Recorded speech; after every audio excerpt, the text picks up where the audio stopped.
Je sors d'une session d'empathie que je viens de faire dans le cadre d'Opération Oreille Rouge.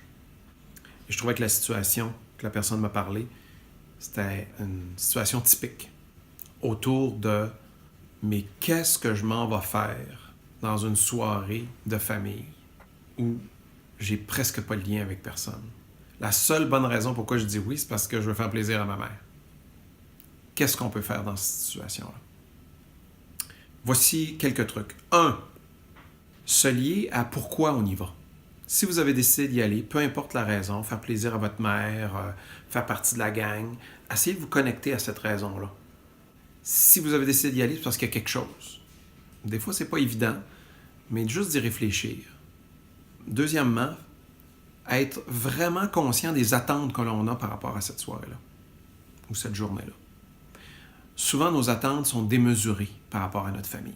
On aimerait ça vivre de la connexion, de l'authenticité, on aimerait ça vivre du plaisir.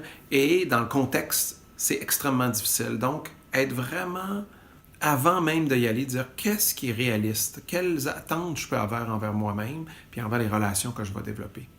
Et c'est une place vraiment importante pour moi pour parler de deuil. Souvent dans nos familles, on a à faire des deuils parce qu'il y a des choses qu'on aimerait vivre, qui dans le contexte, c'est extrêmement difficile de les vivre.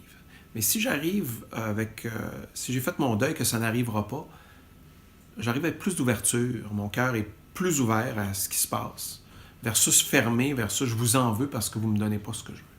Troisièmement, donnez-vous un défi personnel lorsque vous êtes dans votre famille, d'essayer de connecter avec certaines personnes. Ce que je veux dire par essayer de connecter, c'est que même si mon oncle Georges vous raconte son histoire, qui est toujours la même histoire des 10 dernières années, bien, peut-être qu'en lui posant des questions pour regarder qu'est-ce qui fait que cette histoire-là est importante pour lui, ça va remettre un peu de vie dans vos conversations.